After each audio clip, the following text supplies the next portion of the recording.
Hi everyone, a very good evening to all of you. Welcome back to our Literary Scholars Academy YouTube channel with doctor मंजूर Ahmad. Friends, आप सभी का स्वागत करता हूं. खैर मकदम है आपका. कैसे हैं आप सभी? आई होप कि आप सब अच्छे होंगे. तो आज मैं आपके लिए लाया हूं विलियम वर्ड्सवर्थ का. अब हमारे ये सीरीज़ का ये पहला पोयम है, विलियम वर्ड्सवर्थ का डैफोडिल्स पोयम. आई होप कि आप सब अच्छे से तैयारी कर रहे होंगे. अगर अभी तक आपने हमारे चैनल को सब्सक्राइब नहीं किया है तो आप बहुत जल्द से जल्द आप चैनल को सब्सक्राइब कर दें बिना किसी डिले किए हुए, क्योंकि एग्ज़ाम आपके बहुत ही जल्द हो सकते हैं. और आप अच्छी तैयारी के लिए अगर कोई प्लेटफॉर्म ढूंढ रहे हैं तो आपके लिए सबसे अच्छा ऑप्शन ये है कि आप इस चैनल को सब्सक्राइब कर लें. आपको इसके अलावा कहीं किसी दूसरे चैनल पर आपको जाने की ज़रूरत नहीं है. अगर आप अच्छे से फ्री में तैयारी करना चाहते हैं तो जो कि आपको फ्री ऑफ कॉस्ट सारी चीज़ें आपको मिलती रहेंगी. और बिल्कुल आपको एग्ज़ाम ओरिएंटेड आपको टेस्ट सीरीज़ भी मिलता है यहाँ पे. मेरा इसी नाम से, सेम लिटरेरी स्कॉलर्स के नाम से मेरा टेलीग्राम का चैनल है. इस टेलीग्राम चैनल से आप जुड़ करके आप डेली एग्ज़ाम ओरिएंटेड अपने क्विज़ेस भी आप अटेंड कर सकते हैं.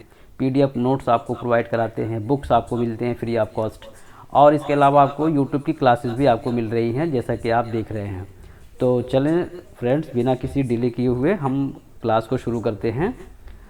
ये हमारा व्हाट्सएप नंबर है. बाय द वे, अगर आप मुझसे व्हाट्सएप से कनेक्ट करना चाहते हैं तो आप व्हाट्सएप से मुझे कनेक्ट कर सकते हैं. आप मुझे कांटेक्ट करेंगे, मुझसे आप कनेक्ट हो जाएंगे सीधा सीधा व्हाट्सएप से. ये मेरा व्हाट्सएप नंबर है. हमारे यूट्यूब चैनल का नाम है ये. आप इस चैनल को सब्सक्राइब कर सकते हैं, आप सर्च कर सकते हैं. सफलता आपकी होगी, प्रयास हमारा होगा. तो आज जो हमारा टॉपिक है द डैफोडिल्स है, ओके, बाय विलियम वर्ड्सवर्थ. यहाँ पर देखिए दो डेट है. दो डेट इसलिए मेंशन है क्योंकि ये 1802 में इन्होंने ये इंस्पायर हुए थे और इसको इन्होंने पब्लिश किया था. फर्स्ट पब्लिकेशन जो इनका था 1804 में था. ओके, 1804 में इनका पहला पब्लिकेशन था. तो और इन्होंने जो इस पोयम को इन्होंने लिखा था वो 1804 में लिखा था. तो इसके बारे में भी मैं आपको बेसिक इन्फॉर्मेशन दे रहा हूँ. किसी भी आपको पोयम को या सोनेट को अगर आप पढ़ते हैं तो आपकी कुछ चीज़ें ज़रूरी होती हैं. कि सबसे पहले चीज़ को आप उसके बारे में पढ़ेंगे, उसकी समरी पढ़ेंगे, उसका बैकग्राउंड पढ़ेंगे, हिस्टोरिकल बैकग्राउंड क्या है उसके पीछे. फिर उसके बाद जो उसका इम्पॉर्टेंट होता है उसका स्ट्रक्चर होता है. स्ट्रक्चर में क्या है, किस टाइप का उसका राइमिंग स्कीम है, कोई भी पोयम हो या कोई भी सॉनेट हो, है ना, और उसमें कौन से मीटर यूज़ किए गए हैं. इसके बाद आता है literary devices, figure of speech जो होते हैं. तो बात करते हैं अपने डैफोडिल्स की बात करते हैं. इसका जो दूसरा टाइटल है, तो सबसे पहले तो आपने देख लिया इसमें एक डेट जो हो गया, ये आपका जो है ये इंस्पायर हुए थे. इन्होंने जो है इस पोयम को कंपोज किया था 1804 में किया था. 1804 में ये इनका जो है ये कंप्लीट हुआ था पोयम. और ये पोयम जो है टोटल 24 लाइन्स की है. तो बेसिक इन्फॉर्मेशन देखते जाएं आप. 24 लाइन की इनकी पोयम है ये. 24 लाइन की ये पोयम है. ओके, 24 लाइन की पोयम है ये. पब्लिश हुआ था इनका 1807 में हुआ था और रीपब्लिश्ड हुआ था 1815 में हुआ था, 1815 में हुआ था. तो अभी सारी चीज़ें बता रहे हैं हम. 24 लाइन, 24 लाइन्स की ये इनकी ये पोयम है. और ये है किस फॉर्म में, ये आपका ये लिरिक है, ये लिरिक फॉर्म में है. ये जो है इसका जो टेक्निकली ये आपका जो पोयम है ये लिरिक में है. इसके अलावा बात करते हैं हम, तो ये जो पोयम है 4 सेस्टेट में है.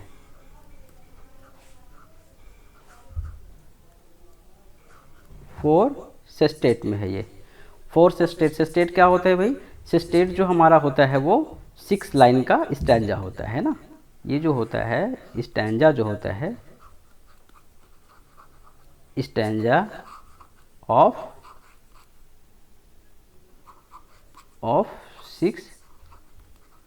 6 लाइन. 6 लाइन का जो हमारा स्टैंजा होता है वो सेस्टेट होता है. तो इस तरह से इसमें जो है 4 स्टैंजा है. टोटल जो है इसमें स्टैंजा कितने हैं? लाइन जो है ये 6 लाइन के का एक स्टैंजा है और टोटल जो स्टैंजा है इसमें वो 4 स्टैंजा है. 4 स्टैंजा है. तो 4 स्टैंजा जो है इस एक स्टैंजा 6 लाइन का इस तरह से जो है टोटल जो है हमारा 24 लाइन का ये पोयम है। ठीक है, अब बात करते हैं इसके मीटर की बात करते हैं। तो इसका जो मीटर है वो क्या है, इयाम्बिक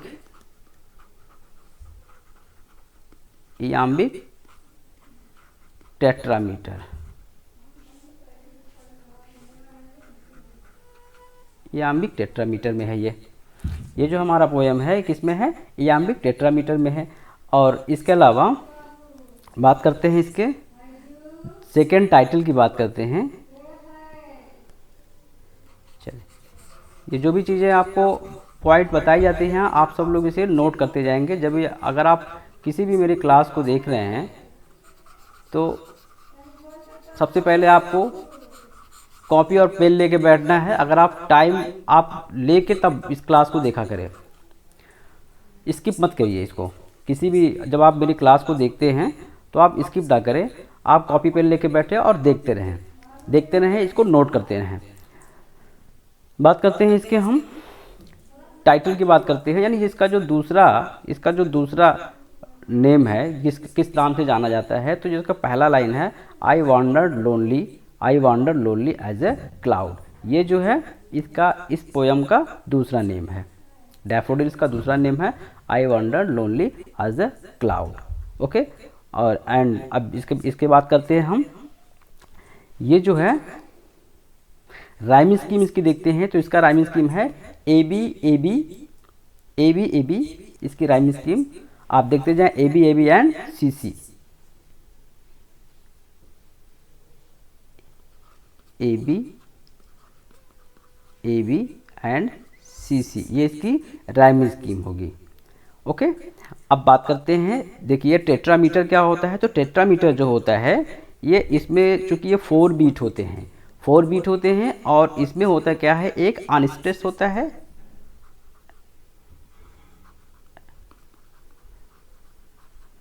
एक अनस्ट्रेस्ड होगा और एक क्या होगा, स्ट्रेस्ड होगा।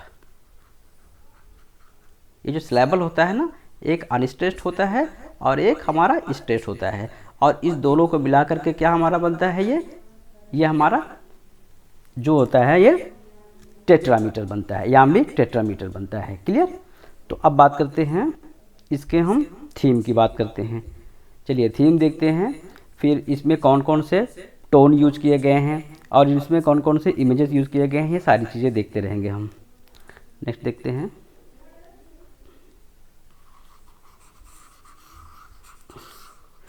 आप अभी तक अगर चैनल को सब्सक्राइब नहीं किए हैं तो आप जल्द से जल्द चैनल को सब्सक्राइब कर लें, जिससे आपको बाकी कोई भी नोटिफिकेशन और कोई भी इंफॉर्मेशन आपको मिलता रहे। चलिए अब बात करते हैं डैफोडिल जो हमारा है, एक्चुअली जो हमारा ये पोयम है, देखिए वर्ड्सवर्थ ने कहा है, इन्होंने पोइट्री के बारे में जो इन्होंने डेफिनेशन दिया हुआ कि poetry is an spontaneous overflow of powerful feeling with emotion recollection and tranquillity. तो चूंकि होता क्या है, जैसे अब इस पोयम में भी देखते हैं तो जो हमारी वर्ड्सवर्थ अपनी सिस्टर डॉरथी के साथ ये टूर पर थे और लेक डिस्ट्रिक्ट में जो है जा रहे थे, तो सडनली ही सा the huge number of daffodils. तो डैफोडिल्स के उन्होंने ढेर सारे संख्या में देखा, and the daffodils imprinted its effect into the memories of the poet. तो पोएट के मेमोरीज में इसने अपनी इमेजेस का जो है इसने अपनी छाप डाली और इससे ये इम्प्रेस हुए। तो अब जो है चूंकि इन्होंने जो है जैसा जैसा फील किया इसके बारे में इस पोयम में ये लिखते हैं। तो पहला देखते हैं क्या है, जो हमारा पहला जो लाइन है, इस लाइन में ये इनका जो टोन है ये मेलेंकलिक टोन है, एंड मेलेंकलिक टोन जो है ये तुरंत दूसरे लाइन में जैसे जाते हैं ये, तो ये चेंज हो जाता है। ओके, चलिए देखते हैं हम। मेलेंकलिक टोन है और तुरंत इनका टोन जो है इनका चेंज जो है होता है यूफोरिक टोन में, और ये जो इसकी डिक्शन जो है ये फॉर्मल डिक्शन में है, क्योंकि इन्होंने अपने लिरिकल बैलेट में भी इन्होंने ये चीज़ दिया था कि भाई इसमें जो पोइट्री की जो लैंग्वेज होनी चाहिए वो the language of the poetry should not be highly ornamental and bombastic. तो देखते हैं, I wandered lonely as a cloud. अब इसमें वर्ड्सवर्थ कहते हैं क्या, आई मीन्स कौन है, ये अपने के स्पीकर यहाँ पर खुद है। ये बोलते हैं कि I wandered lonely as a cloud, यानी मैं जो है मैं टहल रहा था, मैं घूम रहा था। कैसे घूम रहा था, एज ए क्लाउड। इस लाइन में जो है सिमिली का यूज किया गया है। अब यहाँ पे देखते हैं वॉन्डर्ड जो है ना, ये वॉन्डर्ड मीन्स क्या होता, to walk aimlessly here and there, मतलब निरुद्देश कहीं पर घूमना। तो यहाँ पर ये पोएट कहते हैं कि मैं निरुद्देश, मैं बिना किसी मकसद के क्या क्या कर रहा था, घूम रहा था मैं।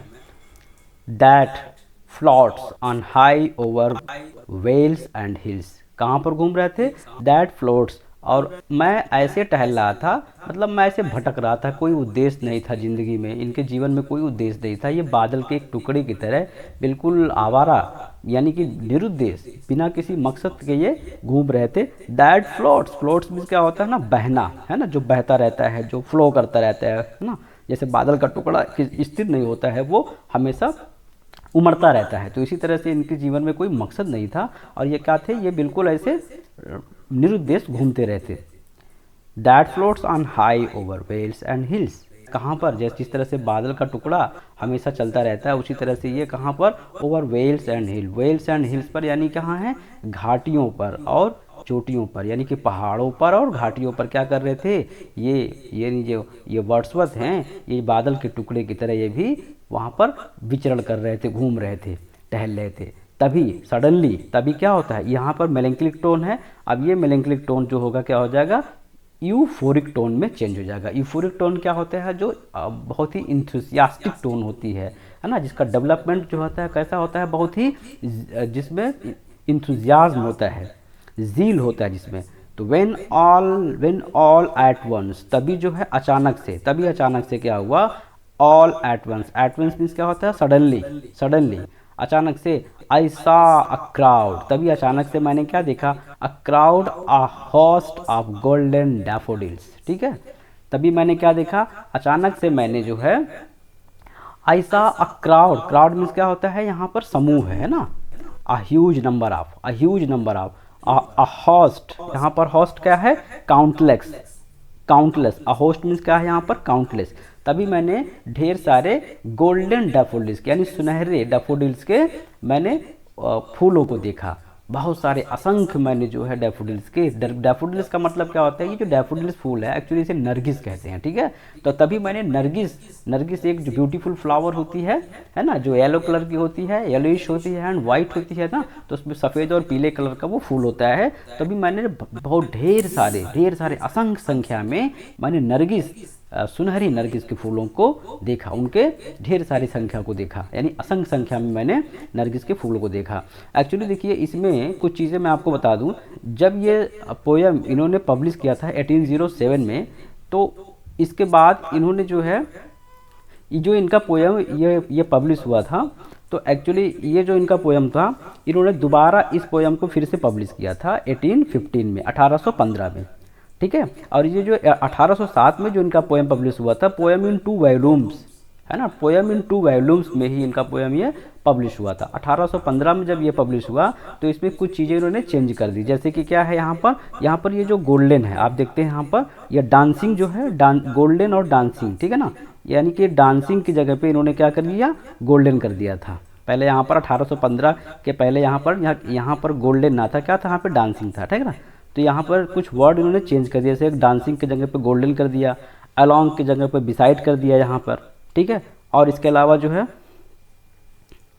10,000 जो है ना, यहाँ पर फ्लटरिंग है, तो इसके साथ हो गया ये, ठीक है। एंड लाफिंग के साथ जो है आप देखेंगे जोकंड है, ठीक है। जोकंड जो है ये यहाँ पर है, जोकंड कंपनी, लाफिंग के साथ। तो ये सारी चीज़ें इन्होंने चेंज कर दिया था। चलें देखते हैं।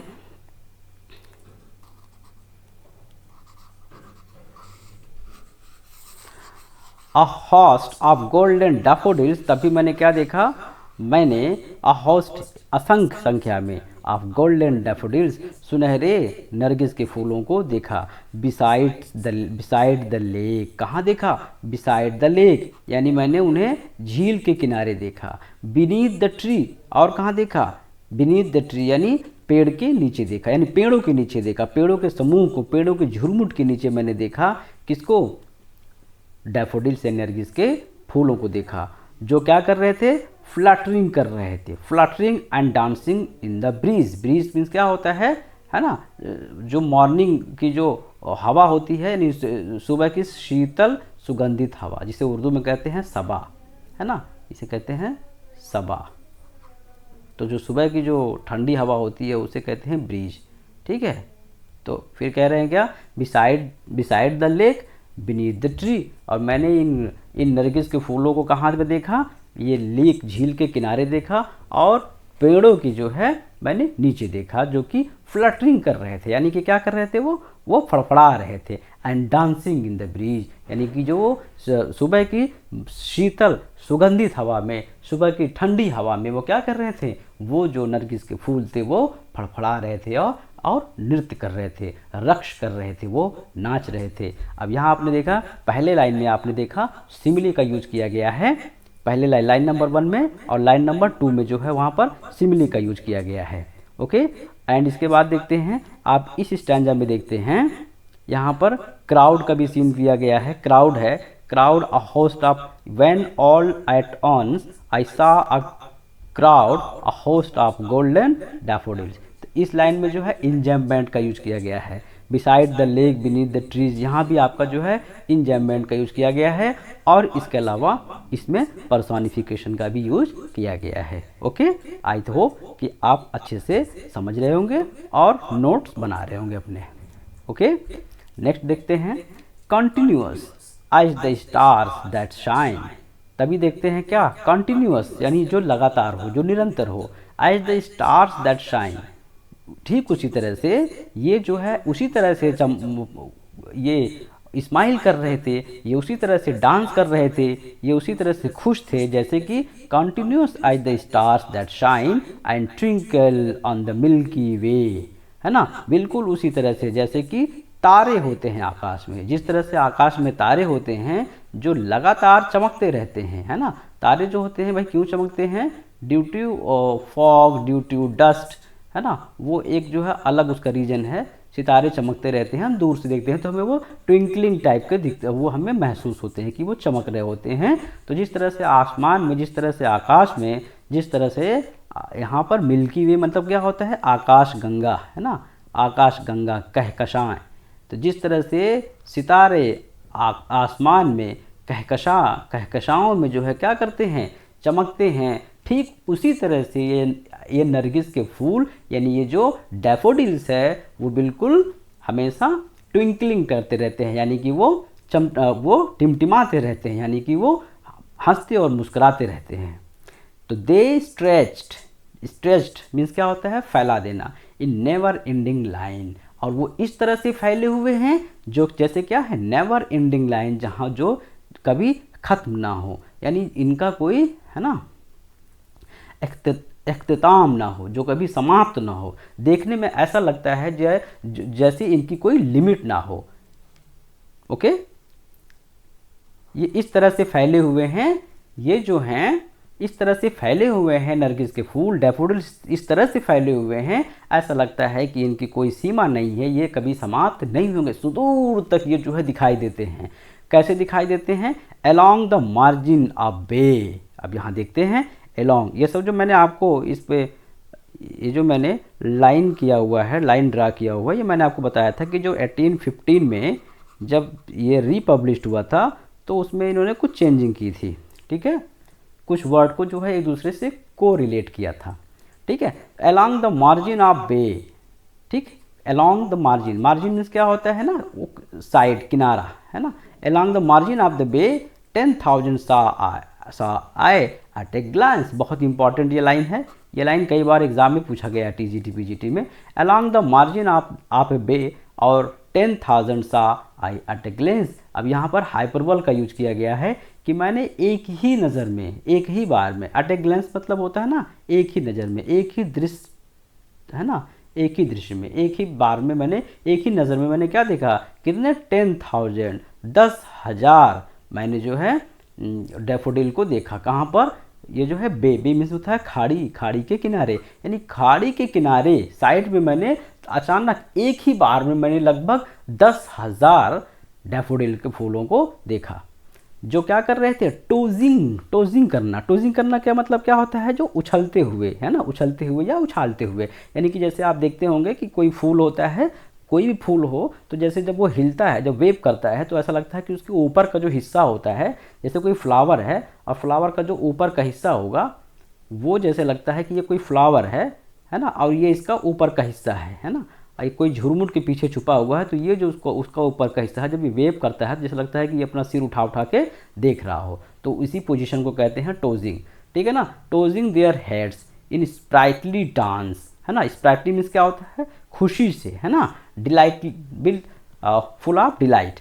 तो कहते हैं कि वो जो मैंने एक ही बार में मैंने देखा, एक ही नज़र में मैंने देखा 10,000 नरगिस के फूल को। मैंने खाड़ी के किनारे 10,000 नरगिस के फूलों को एक ही झलक में देखा। और वो क्या कर रहे थे भाई, काउंट तो कर नहीं सकते, बहुत सारे थे, ढेर सारे थे, और उसमें वो कंफ्यूज भी वहाँ पर हो जाएंगे। तो उन्होंने कहा कि लगभग वो ऐसा लगता था कि वो लोग टॉसिंग कर रहे थे, यानी कि वो लोग उछल उछल करके, है ना, बड़ी खुशी में उछल उछल करके वो नाच रहे थे, वो रक्श कर रहे थे।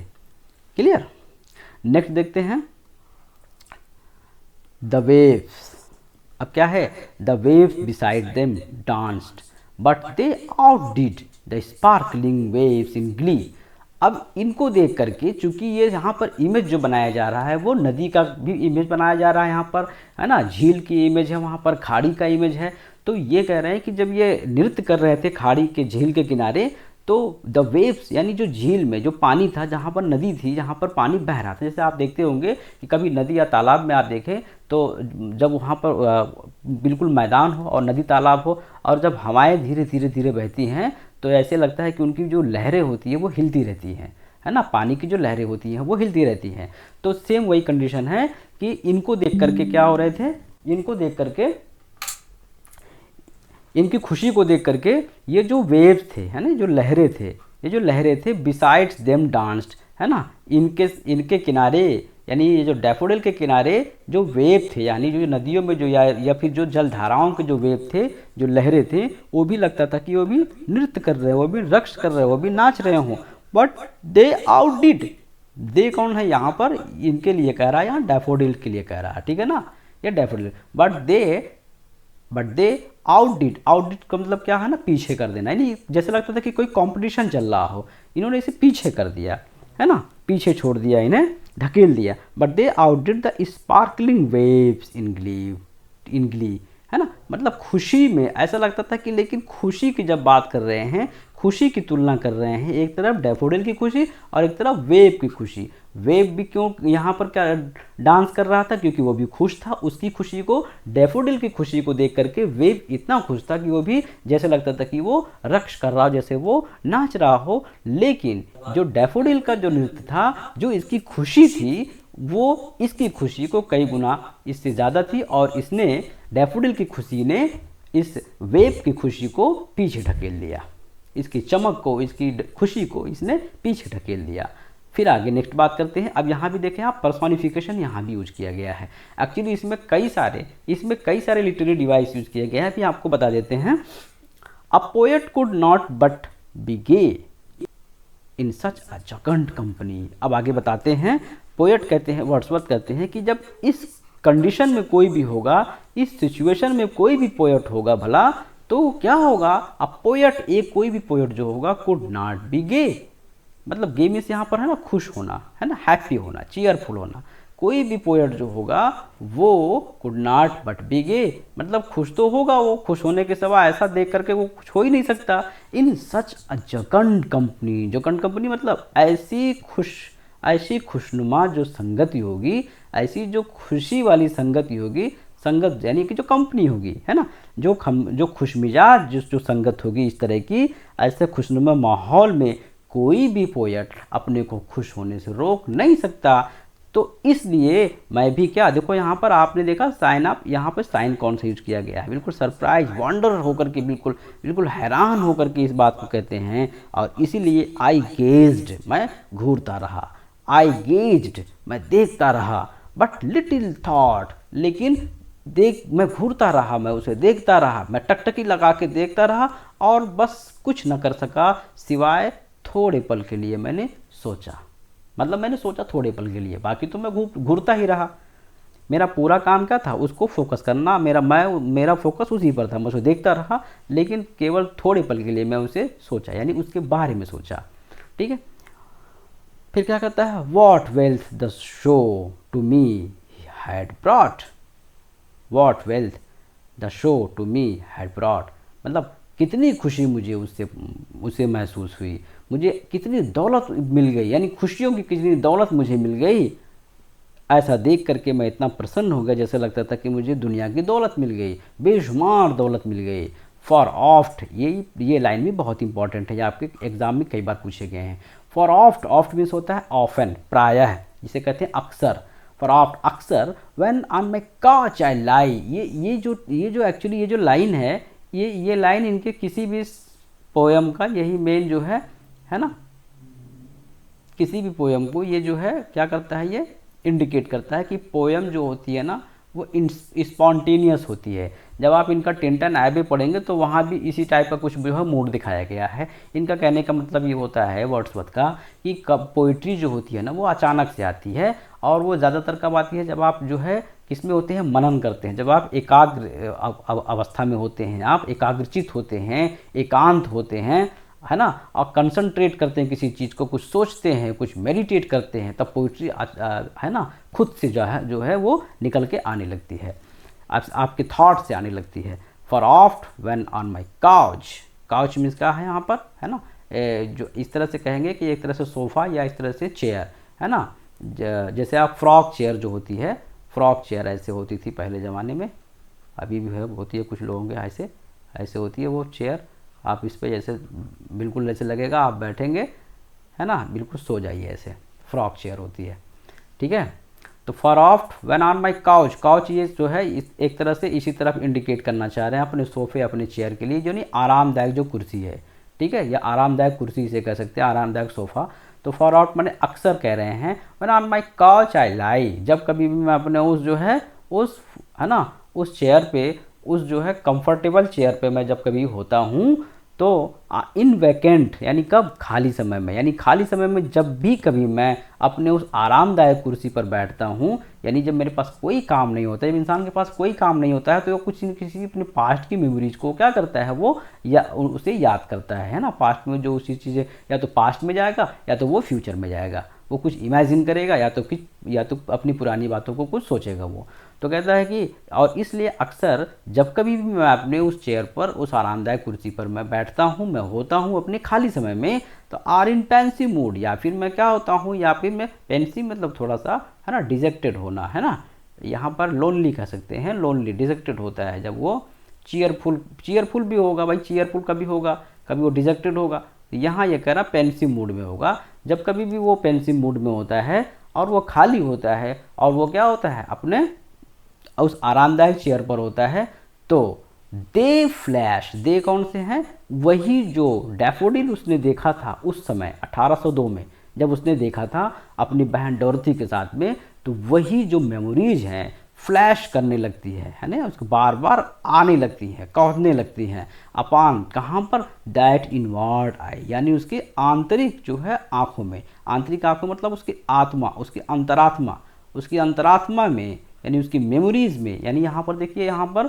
एक तरह से स्पिरिचुअलिटी को ये जो है वर्ड्सवर्थ दिखाना चाह रहे हैं कि इंसान जो है दो तरीके से देखता है, एक अपनी वाह आँखों से और एक आंतरिक आँखों से, मतलब एक जो है अपनी आत्मा से, अपनी मेमोरीज से, अपनी स्वीट मेमोरीज से, है ना, यहाँ पर इनवर्ड आइज मीन्स है ना स्वीट मेमोरीज की बात करेंगे। तो जब कभी वो अकेले होते हैं, पेंसिव मूड में होते हैं और अपने आरामदायक कुर्सी पर होते हैं अक्सर, तो वही पुरानी यादें उनके अंतरात्मा में, यानी उनके मन मस्तिष्क में वो आने लगती हैं, स्मृतियाँ उनकी आने लगती हैं। Which is this bliss of solitude, और जो क्या होती है, which is this the bliss, bliss means क्या होता है ना, खुशी ऑफ सॉलिट्यूड, जो उन्हें उस एकांत में उन्हें वो खुशी प्रदान करती है। यही सेम थीम यहाँ पे, यही सेम चीज़ आप देखेंगे टिंटन एबी में देखेंगे आप, है ना। एक्चुअली इन्होंने 15 में इनका पब्लिश करने जो है रीपब्लिश करने के पीछे एक और रीज़न था, जब कॉलेज का बायोग्राफी लिटरेरिया वगैरह आया था। ठीक है। नेक्स्ट बात करते हैं। And then my heart with pleasure fills, और तब जो है क्या होता है, माई हार्ट मेरा हृदय, मेरा दिल, विथ प्लीजर फिल्स, मेरा दिल जो है यानी मेरी आत्मा खुशी से भर जाती है।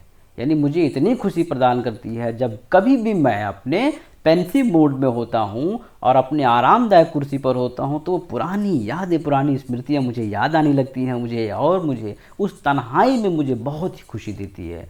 सॉलिट्यूड मीन्स का तन्हाई। और फिर and then my heart with pleasure fills, और फिर मेरा दिल, मेरी रूह, मेरी आत्मा क्या होती है, खुशी से भर जाती है। And dances with the daffodils, और फिर उसी डैफोडिल्स के साथ मैं भी क्या करने लगता हूँ, पूरी तरह से खुशियाँ मनाने लगता हूँ, मैं भी खुश हो जाता हूँ। तो आपने देखा ये कितनी अच्छी, कितनी ब्यूटीफुल जो है ये हमारी पोयम थी। और बात करते हैं इसके थीम की बात कर लेते हैं। तो इस पोयम का जो थीम है एक्चुअली पावर ऑफ इमेजिनेशन है, ब्यूटीफुल मेमोरीज ऑफ नेचर है, and convey to the reader. ठीक है। अब इसमें देखते हैं ये जो इम्पॉर्टेंट जो लिटरेरी डिवाइसेस यूज किए गए हैं, तो स्टार्टिंग से देख लीजिए। इसमें जो है आपका line number first and second में सिमली यूज किया गया है, and they flash upon the inward, ये लास्ट वाला जो था इसमें तो मेटाफर भी है।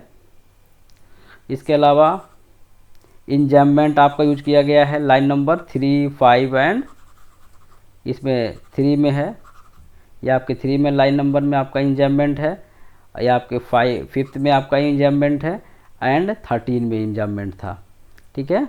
नेक्स्ट बात करते हैं, पर्सोनिफिकेशन देखते हैं। तो पर्सोनिफिकेशन आपका जो है लाइन नंबर 3 में भी आपको मैंने बताया पर्सोनिफिकेशन है, 4 में है, 6 में है, एंड इसके अलावा जो है आप आ जाइए इधर नीचे की तरफ आ जाइए, तो लाइन नंबर 12 में भी है, एंड लाइन नंबर 13 भी है, एंड 14 में आपका पर्सोनिफिकेशन है। फिर बात करते हैं हाइपरबोल की बात करते हैं। हाइपरबोल आपका जो है यहाँ पर 10,000 में आपने देखा, इसमें हाइपरबोल है। ठीक है। लाइन नंबर 9 में और लाइन नंबर 11 में भी आपका जो है यहाँ पर है हाइपरबोल है। ओके। एलिट्रेशन की बात करते हैं, तो लाइन नंबर 5 में आपका है एलिट्रेशन, इधर यहाँ पर इस लाइन में आपका जो एलिट्रेशन यूज किया गया है, एंड 15 में है, एंड इसके अलावा 15 में है, इसमें 15 के अलावा आपका 18 में है, लाइन नंबर 18 में आपका एलिट्रेशन है। इसके अलावा एक सबसे इम्पॉर्टेंट जो मैं आपको बता दूं, लाइन नंबर 5 में जो है पैरेललिज्म का यूज किया गया है। इसमें बिसाइड, ये बिसाइड आपका, और ये बीनीथ, ये आपका पैरेललिज्म यहाँ पर यूज किया गया है, लिटरेरी डिवाइस यहाँ पर यूज किया गया है। सो आई होप कि ये पोयम आपको अच्छे से समझ में आ गया होगा, और अगर आपको कोई इसमें डाउट हो तो आप कमेंट बॉक्स में या मुझे मेरे व्हाट्सएप नंबर पे मुझे आप कांटेक्ट करके मुझसे आप पूछ सकते हैं। अगर आप मेरे टेलीग्राम से जुड़कर डेली प्रैक्टिस करना चाहते हैं एग्ज़ाम ओरिएंटेड, तो आप मेरे टेलीग्राम लिटरेरी स्कॉलर, जिसका लिंक मैंने उस पर कमेंट बॉक्स में दे रखा है, आप वहाँ से जुड़ सकते हैं। और आपको वीडियो एक्सेस करना है तो इसकी प्लेलिस्ट में मैं इसके और भी सीरीज़ में वहाँ पर आपको प्रोवाइड करा दूँगा। अगर अभी तक आपने मेरे इस चैनल को सब्सक्राइब नहीं किया है तो आप जल्द से जल्द चैनल को सब्सक्राइब करें, वीडियो को लाइक करें, शेयर करें। Keep smile. Nice to meet you. Thanks for watching. Thanks.